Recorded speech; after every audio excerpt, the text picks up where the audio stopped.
চলুন আজকের বিশ্লেষণে সরাসরি ঢুকে পড়ি। আজ আমরা পশ্চিমবঙ্গের রাজনীতির এক ঐতিহাসিক নতুন অধ্যায় নিয়ে আলোচনা করব। ভাবলে অবাক লাগে, সেই ১৯৭৫ সালের পর এই প্রথমবার রাজ্য আর কেন্দ্রের শাসনে একটা স্পষ্ট রাজনৈতিক সমতা ফিরে এসছে। আসল ব্যাপারটা কি জানেন? এটা কিন্তু নেহাতি একটা সরকার বদল নয়, বরং বলা যায় মানুষের মানসিকতার এক গভীর পরিবর্তন। মানুষ এখন আর কোনোভাবেই বিচ্ছিন্ন হয়ে থাকতে রাজি নয়। তারা স্পষ্টভাবে দেশের জাতীয় মূল স্রোতের সাথে যুক্ত হতে চাইছে।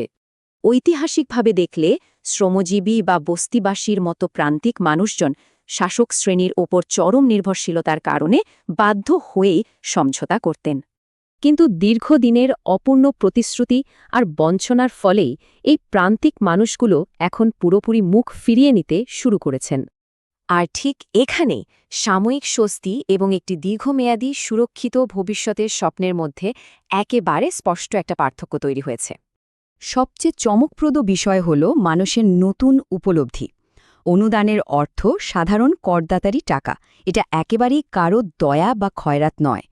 মানে রাজনীতি তো আসলে স্বপ্ন দেখানোর জায়গা। উন্নত ভবিষ্যতের বিকল্প হিসাবে কেবল সাধারণ রেশনের উপর চিরকাল নির্ভর করা যায় না। পশ্চিমবঙ্গের রাজনৈতিক ইতিহাসে কিন্তু বারবার দেখা গেছে গুরুত্বপূর্ণ বছরগুলোতে হাড্ডাহাড্ডি লড়াইয়ের বদলে বরং পরিবর্তনের একটা বিশাল সুনামি এসেছে। আগেকার দিনে নবনির্বাচিত সরকারের একটা হানিমুন পিরিয়ড থাকত। প্রাথমিক ভুলগুলো শুধরে নেওয়ার জন্য তারা বেশ দীর্ঘ একটা সময় পেয়ে যেত। কিন্তু আজকের দ্রুতগতির সোশ্যাল মিডিয়া যুগ সেই সময়কালকে একেবারেই কমিয়ে দিয়েছে। এখন দ্রুত জনমত তৈরি হয় আর জবাবদিহিতাও বাড়ে। তাই আজকের দিনে শুধু দুর্যোগের ত্রাণ বা অস্থায়ী রেশন দেওয়াই শেষ কথা নয়। প্রশাসনের দায়িত্ব এখন আগের চেয়ে অনেক ব্যাপক। বরং সাধারণ মানুষ এখন কর্মসংস্থান, উন্নত স্বাস্থ্য ব্যবস্থা এবং স্থায়ী পরিকাঠামোর মতো অপরিহার্য খাতগুলোতে একটা সামগ্রিক উন্নয়ন দাবি করে। এখান থেকে চূড়ান্ত শিক্ষাটি হল যে প্রশাসন শুধুই অনুদান আর ভাতার ওপর নির্ভর করে, তারা দীর্ঘমেয়াদে টিকতে পারে না।